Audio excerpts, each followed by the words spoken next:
اعوذ باللہ من الشیطان الرجیم بسم اللہ الرحمن الرحیم ومن يبخل فإنما يبخل عن نفسه واللہ الغنی وأنتم الفقراء وَإِن تَتَوَلَّوْا يَسْتَبْدِلْ قَوْمًا غَيْرَكُمْ ثُمَّ لَا يَكُونُوا أَمْثَالَكُمْ۔ یہ سورہ محمد صلی اللہ علیہ وآلہ وسلم کی آخری آیات ہیں۔ اس کے اندر اس سورہ کا نام سورہ محمد رکھا گیا ہے، یعنی اس میں بتایا گیا کہ جو محمد صلی اللہ علیہ وآلہ وسلم کے اوپر نازل ہوا ہے یہ قرآن، یہ بالکل حق ہے، اور اس کے مطابق جو اپنی زندگی بسر کریں گے وہ صحیح معنوں میں کامیاب ہیں، سمجھدار ہیں، اور جو اس کے علاوہ کوئی اور راستہ اختیار کرنا چاہیں گے ان کو اپنی مرضی، ان کو وہ اپنا راستہ مبارک اور وہ تباہی کا راستہ ہے۔ اس کے علاوہ کوئی اور راستہ نہیں ہے جنت حاصل کرنے کا، جہنم سے بچنے کا، کامیابی حاصل کرنے کا۔ آپ جانتے ہیں محمد صلی اللہ علیہ وسلم کا راستہ کیا ہے۔ سورہ یوسف میں بتایا گیا ہذہ سبیلی ادعو الی اللہ، میرا طریقہ یہ ہے کہ میں لوگوں کو اللہ کی طرف بلاتا ہوں پوری بصیرت کے ساتھ، پورے شعور کے ساتھ، اور فرمایا میرے ساتھی بھی یہی کرتے ہیں۔ جو میرے ساتھی بنتے ہیں وہ آنکھیں بند کر کے میرے ساتھی نہیں بنتے، وہ پورے شعور کے ساتھ ساتھی بنتے ہیں، پوری طرح ان کو اپنی منزل نظر آ رہی ہوتی ہے، پوری طرح انہوں نے سودا کیا اپنی جان اور مال کا، شعوری طور پر کس راستے میں اپنی جان لگائیں گے، مال لگائیں گے، ہر تانے دینے والوں کی باتیں سنیں گے، سب کچھ بیت جائے گا، ہم پرواہ نہ کریں گے، لیکن ملے گا کیا؟ فرمایا الجنہ، جنت ملے گی۔ تو پوری شعوری طور پر وہ بھی میرے ساتھی جو ہیں یعنی اس راستے میں آئے ہیں، اور وہ ان کا بھی یہی کام ہے، وہ لوگوں کو اللہ کی طرف بلاتے ہیں۔ یہ ان کی زندگی کا نمبر 1 مسئلہ ہے، یہ پارٹ ٹائم نہیں ہے۔ اور اگر کسی کی زندگی کا یہ ایمان، عقیدہ، دعوت توحید، رد شرک، آخرت کی کامیابی کے لیے فکر، یہ اس کی زندگی کا اگر نمبر 1 مسئلہ نہیں ہے تو وہ ان آیات کے اوپر غور کرے۔ فرمایا اگر یہ جو راستہ ہے اس کے راستے میں جانیں لگائی جا رہی ہیں، مال لگائے جا رہے ہیں، اور اس معاملے میں جو بخل کرے گا، ذرا سا بھی بخل، جان لگانے میں، مال لگانے میں، وقت لگانے میں جو بخل کرے گا، فرمایا وہ اپنی جان کے ساتھ بخل کر رہا ہے، وہ کسی اور کا نقصان نہیں کر رہا ہے، وہ ذاتی اس کا پرسنل نقصان ہے۔ اور اللہ تعالیٰ جو ہے فرمایا واللہ الغنی، اللہ تو بے نیاز، اس کو کوئی پرواہ نہیں ہے اگر تم یہ کام نہیں کرو گے۔ یعنی اللہ نے کسی کمزوری کی وجہ سے یہ کام نہیں آپ کے ذمہ لایا ہے کہ وہ کمزور ہو گیا ہے، وہ تو ایک اشارے کے اندر پوری دنیا کے دل بدلی کر دے۔ وہ چاہتا تو یہ سسٹم ہی نہ رکھتا، یہ جو انبیاء کے ذریعے دعوت دینے کا اس راستے میں جماؤ دکھانے کا معاملہ ہوتا ہے، وہ یہ سسٹم ہی نہ رکھتا۔ اس نے یہ چاہا ہے، جس انداز سے جو چاہا ہے اس نے کیا ہے۔ اور جو آپ سے مطالبہ کیا جا رہا ہے کہ وقت لگاؤ، جان لگاؤ، اللہ کے دین کو غالب کرنے کے لیے کوشش کرو، یہ اپنی کسی کمزوری کی وجہ سے نہیں، یہ آپ کے فائدے کے لیے ہے۔ اب 2 ہی راستے ہیں، یا تو اس راستے میں اپنی جان لگاؤ گے، مال لگاؤ گے،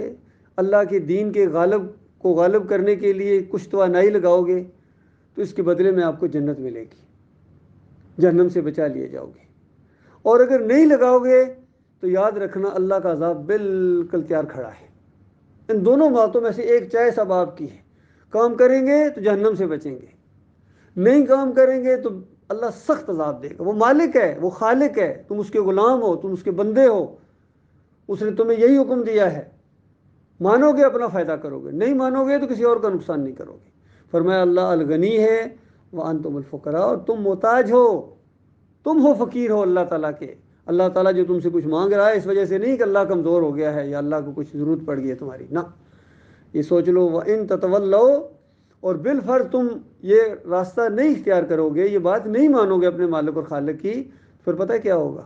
فرمایا یستبدل قوما غیرکم، مالک تمہیں پیچھے ہٹا دے گا، کوئی ضرورت نہیں ہے اللہ تعالیٰ کو تمہاری، اور وہ کسی اور قوم کو لے آئے گا، تیرے علاوہ، تمہارے علاوہ کسی اور کو لائے گا، ثم لا یکونوا امثالکم، اور تمہاری طرح نہیں ہوں گے وہ۔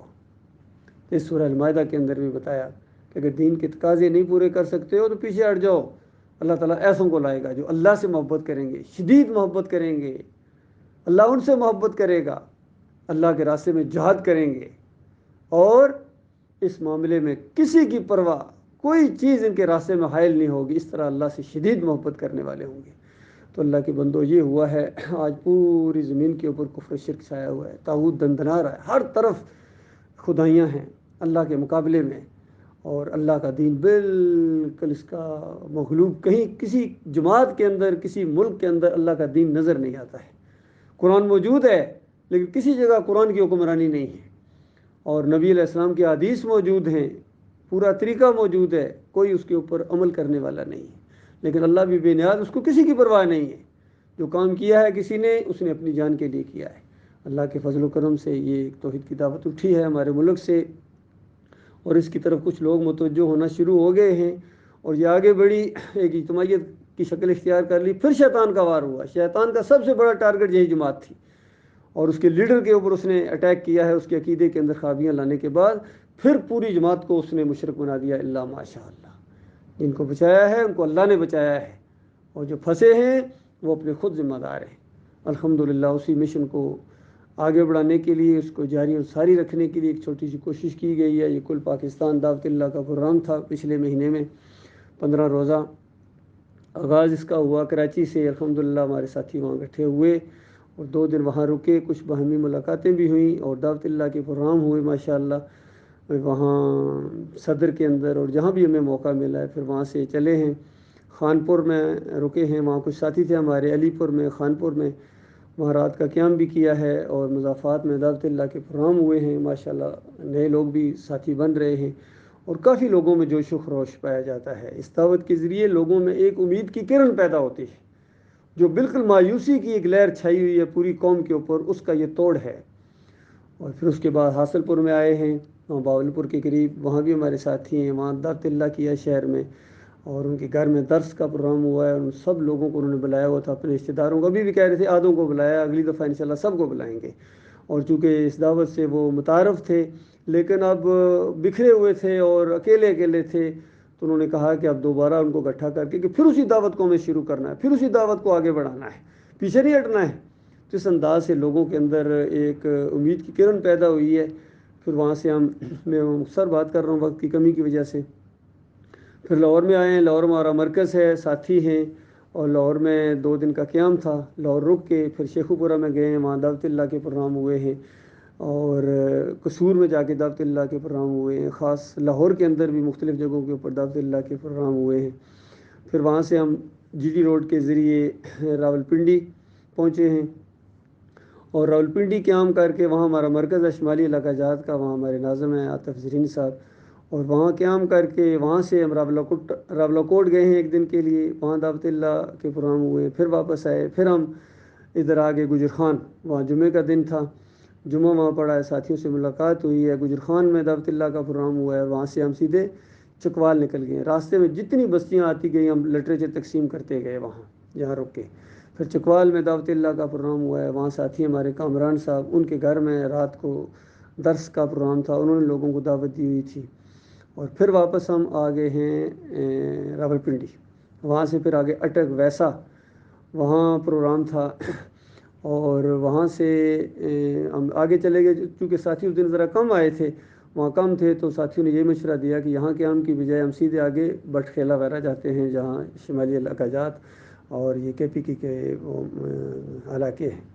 وہاں ہمارے کمال خان صاحب کا گھر بھی ہے، وہاں رات کو قیام کیا ہم نے، 2 راتیں وہاں قیام کیا، اور وہاں سے ہم بٹخیلہ بازار، بہت بڑا بازار ہے، اس میں ہم دعوت اللہ کے لیے نکلے 2 دن، پھر آگے سوات گئے، وہاں سے منگورا، سوات اور ان علاقوں میں ہم دعوت اللہ کے پروگرام رکھے۔ راستے میں چونکہ چھوٹی چھوٹی بستیاں بھی آتی تھی، چھوٹے چھوٹے شہر آتے تھے، وہاں رک کے یہ لٹریچر وغیرہ بھی تقسیم کرتے رہے۔ پھر ہم وہاں سے واپس آ گئے، اور واپسی پر یعنی جو نیکسٹ جمعہ تھا وہ وہاں ویسا میں ہم نے پھر پڑھا، وہاں کافی ساتھی آئے ہوئے تھے اور لوگوں کو منظم کیا، اور پھر وہاں سے واپس چلے گئے، ہمارے ساتھی لاہور کے واپس چلے گئے، 2 دن کا بیچ میں وقفہ کیا، 2 دن کے بعد پھر ہم نے دوبارہ پروگرام اس کی طرح کیا، 2 دن مزید لگائے آگے پیچھے جہاں بھی دعوت اللہ کرنی تھی۔ تو اس انداز سے ایک بہت ہی زیادہ امید افزا فضا پیدا ہو گئی ہے ساتھیوں کے اندر، ایک لہر سی دوڑی ہے، اور جو ہے نا اس انداز سے کہ جس انداز سے یہ دعوت اٹھی تھی اسی طرح اگرچہ ہم اس طرح سے ڈاکٹر مسعود الدین عثمانی کی طرح تو ہم نہیں کر سکتے ہیں، لیکن ہمارا جو ہے نا انداز وہی ہے، کفر بالطاغوت، رد شرک اور ایمان کی دعوت دینا۔ پھر لٹریچر ہم نے چھپوایا، وہاں ہینڈ بل ہے جو بھی آپ دیکھیں گے، سجدہ تعظیمی کا شرک پہلے بھی چھپوایا ہوا تھا، مزید اس کا چھپوایا ہے۔ پھر ہمارا حبل اللہ جو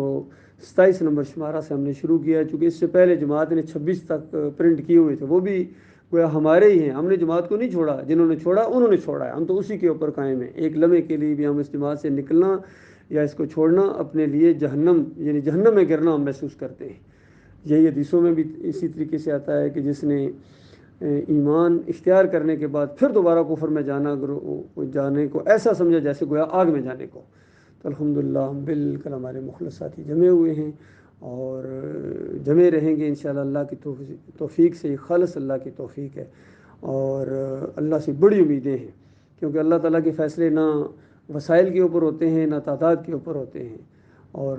قرآن کا مطالعہ کرنے سے آپ کو معلوم ہوگا کہ جہنم کی طرف جتھے کے جتھے اور گروہ کے گروہ جائیں گے، اور اس وقت فرشتے ان کو کہیں گے آج بتاؤ جتھے کس کے مضبوط تھے، کیونکہ دنیا میں یہ تانے دیا کرتے ہیں ہاں جماعت کس کی بڑی ہے جی، ہماری جماعت یہ اتنی بڑی ہوگی، اتنی بڑی جماعت کو چھوڑ کے جناب یہ علیحدہ ہو گئے ہیں، بھائی اتنی بڑی جماعت، اس سے بھی بڑی بڑی جماعتیں ہم نے چھوڑی تھی ایمان کی وجہ سے،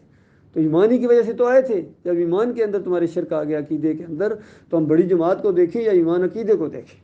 یہ اتنی سی بات ہے جو ہمارے بھائیوں کی سمجھ میں آ گئی ہے الحمدللہ، اس پر دوبارہ منظم ہو گئے ہیں اور انشاءاللہ اس کو قائم رکھا جائے گا، اور یہی طے پایا ہے کہ ہر 6 مہینے بعد انشاءاللہ یہ پروگرام ہوا کرے گا۔ اسی طریقے سے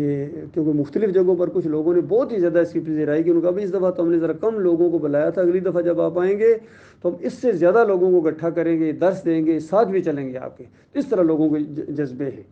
تو اگر ان چیزوں کو ہم نے ذرا اور تحریک نہ دی اور اللہ کے دین کو غالب کرنے کے لیے اگر ہم نے یہ معاملہ نہ کیا، تو یقین کیجئے خطرہ ہے کہ جس طرح پہلوں کو پیچھے ہٹا کے مالک نے یہ جماعت کھڑی کی تھی، جب ان کے اندر شرک آیا ان کو پیچھے ہٹا کے مالک نے ہم کو آگے لایا ہے، ہمارے ساتھیوں کو، اور اگر ہم نے کام نہ کیا، اسی لیے یہ آیت میں نے آپ کے سامنے پڑھی ہے، تو اللہ کا ہمارے ساتھ کوئی کنٹریکٹ نہیں ہے، کوئی ٹھیکیداری نہیں ہے، ہمیں بھی اللہ تعالیٰ پیچھے ہٹا دے گا اگر ہم نے اس دین کی قدر نہ کی، ایمان کی قدر نہ کی اور اس کے لیے جہاد نہ کیا، بہت بڑا جہاد جس کو کہا گیا جہاد کبیر، اللہ کے دین کو غالب کرنے کے لیے ایک جو کوشش، چاہے دیکھیے ہمارا کام صرف کوشش کرنا ہے، جذبہ ہونا ہے، باقی کب ہوگا کیسے ہوگا یہ کام ہمارا نہیں، ہمارے بس کی بات نہیں، یہ اللہ نے کرنا ہے، لیکن اللہ کے دین کو غالب کرنے کا جذبہ اگر کسی کے اندر نہیں ہے، صرف نماز روزے اور یہ سمجھتا عید پڑھ لے تو یہ کافی ہے، تو یہ بہت بڑی غلط فہمی ہے، یقین کیجیے، کیونکہ یہ نماز روزے یہ اکٹھا ہونا یہ اسی کوشش کا ایک حصہ ہے کہ اللہ کے دین کو ہم غالب کریں گے، اور اگر اللہ کے دین کو غالب کرنے کا جذبہ ہی نہیں ہے تو بتائیے پھر ان کی کیا حیثیت رہ جاتی ہے۔ اللہ تعالیٰ غور و فکر کرنے کی توفیق عطا فرمائے، اس کے اوپر مالک جماع دکھائے۔ خطبے کے اندر بھی وہی آیات میں نے پڑھی، ان الذین قالوا ربنا اللہ ثم استقاموا، کہ جنہوں نے ایک دفعہ کہہ دیا اللہ ہمارا رب ہے اور پھر اس کے اوپر جم گئے، ان کے لیے خوشخبریاں ہیں۔ اور اس کی سپورٹ میں حدیث کہ نبی علیہ السلام نے فرمایا قل آمنت باللہ ثم استقم، ایک دفعہ جب کہہ دیا اللہ ہی ہمارا رب ہے پھر جماؤ دکھاؤ۔ اصل میں جماؤ کی ضرورت ہے، آتے تو بڑے ہیں، بڑے بڑے لوگ آئے ہیں، بڑے پڑھے لکھے، بڑی بڑی امیدیں ان سے وابستہ تھی، لیکن جماؤ نہیں دکھایا، ٹھہراؤ نہیں دکھایا، اللہ کی کتاب کو انہوں نے پیچھے کر دیا، اپنے امیر کو، اپنی جماعت کو، اپنے سسٹم کو آگے کر دیا۔ تعداد کو دیکھتے ہیں، کبھی مساجد کو دیکھتے ہیں، کبھی ان کے مدرسوں کے فارغ التحصیل ہے ادھر ان کا دھیان جاتا ہے، ہمارا ادھر دھیان نہیں جاتا ہے، ہم تو ہمارا دھیان تو اپنے مالک اور خالق کی طرف جاتا ہے، وہ ہماری رہنمائی کے لیے کافی ہے۔ اور اللہ تعالیٰ کو ایسے ہی بندے چاہیے جو مخلص ہوں، اللہ کے ساتھ مخلص، اللہ کے دین کے ساتھ مخلص، اور ان کے ذریعے اللہ تعالیٰ رنگ جام بدلے گا۔ مالک انہی کے دلوں میں ہماری محبت پیدا کرے، ہمارے دل میں ان کی محبت پیدا کرے، اور اللہ تعالیٰ اس اجتماعیت کو اور زیادہ مضبوط کرے۔ وقول قولی ھذا استغفر اللہ لی ولکم ولسائر المسلمین۔